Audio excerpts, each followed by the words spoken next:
So hello there friends, this is our second video in this series, and as we promised we are going to touch the Noble Eightfold Path here. And this Noble Eightfold Path is the most basic step that has to be followed by anybody to get a correct understanding of the basics of Buddhism. For the monks who are determined to arrive at enlightenment, would also need to follow this path. And the laymen who are not focused on enlightenment, but who are focused on knowing the Dhamma better, would have to get a knowledge of this path as well as to practice it. It is through the practice of this path that the layman, like you and me, would grasp the basics of Buddhism. So, as mentioned, this path is eightfold.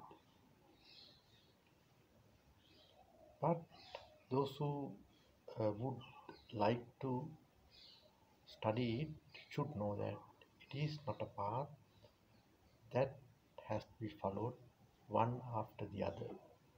Now, it is a wrong interpretation of the path. People think it has to be followed, as I told you, one after the other. The 8 steps starting from the right view. It should not be that. All steps of the path from right view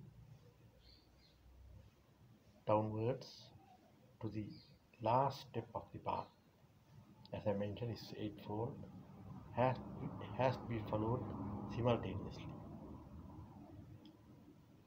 So let us touch the right view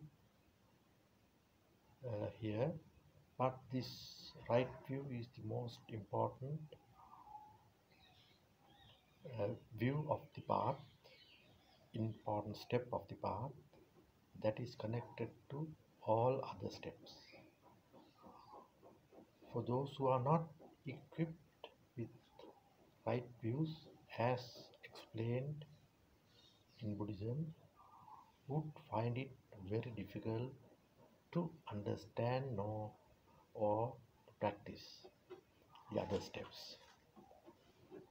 So, right view, as I told you, is the most important step, and it has to be described elaborately. If not, one would not grasp it well. So, what is the right view? This question was put forward to the Buddha when he visited a village called Kesaputta, and the group of inhabitants who were called Kalamas approached the Buddha and asked him, how and why should we accept and follow your view? He went on to say, Reverend Sir, there are many Brahmanas and ascetics like you visiting our village, and they always illuminate on their philosophies. After having illuminated their philosophies, they do not fail to condemn and ridicule the philosophies of the others who have expressed theirs in our village to us. So, Reverend Sir, how we must, as laymen, should accept a view. Now, to this question, the Buddha gave a very simple answer. Kalamas, said the Buddha.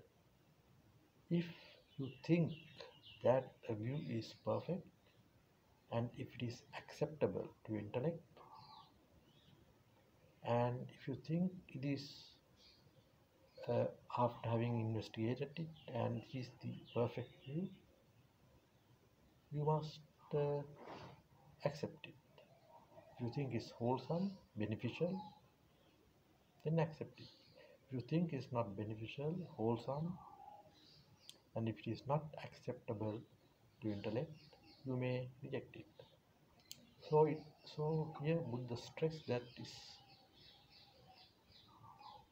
it's a person's responsibility,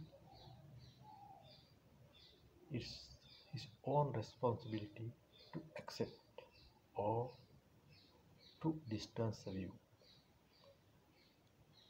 It is through his understanding, through his intellect, through his investigation that he would accept or reject a view. So one cannot go further.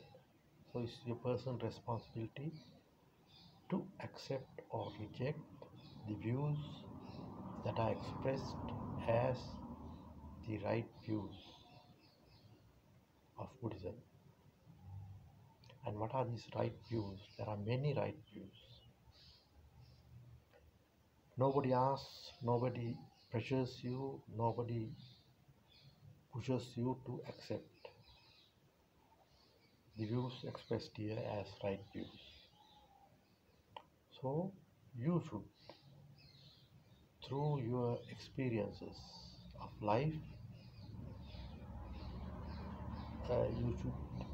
through your experiences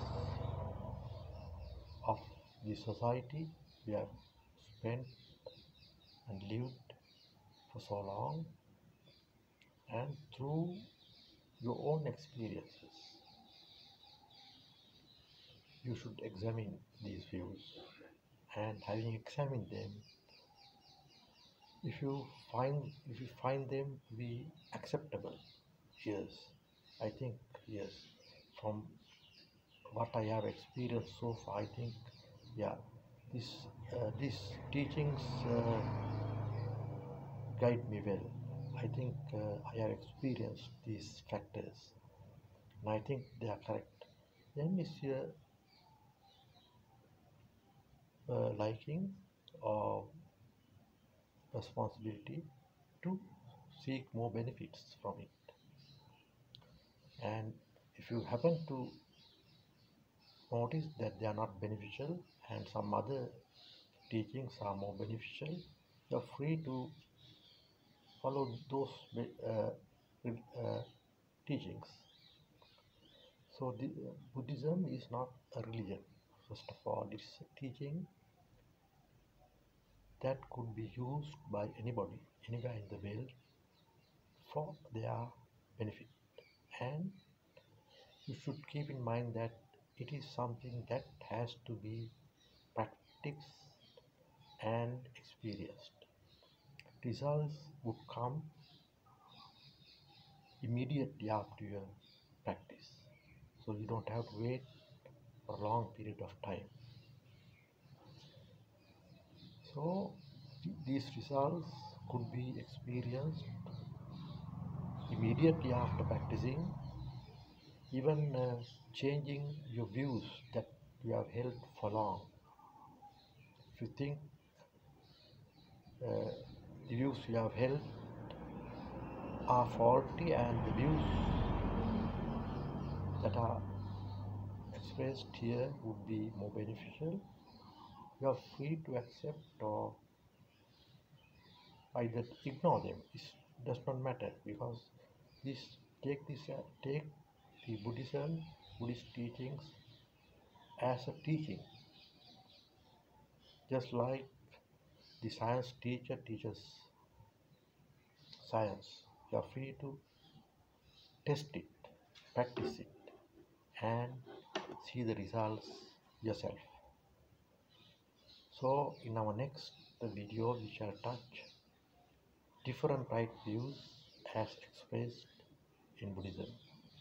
There are many of them, and most people come into confusion, come into argument, uh, and tend to compare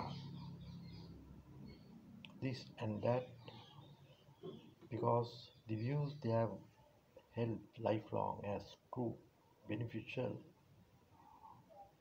are in conflict. They are in conflict with Buddhist teachings. But it does not matter. You are free to either follow or ignore them. But if you think they are beneficial, they could be a help to you, you may follow them. And you may not even call yourself a Buddhist. There is no need. There is no need to change your names or attire in a different way. That is not needed. Anybody, anywhere in the society can uh, follow them if they think they are right, and you will be not in conflict. You will not be in conflict with anybody, whatever the culture, whatever the society you live in. In fact, those around you would take you for a good person if you have grasped them correctly and if you are practicing them correctly. So please wait for our next video which will touch the views, right views as per the teachings of the Buddha. This Dhamma video was brought to you with the courtesy of Jnana Darsana Association of Sri Lanka.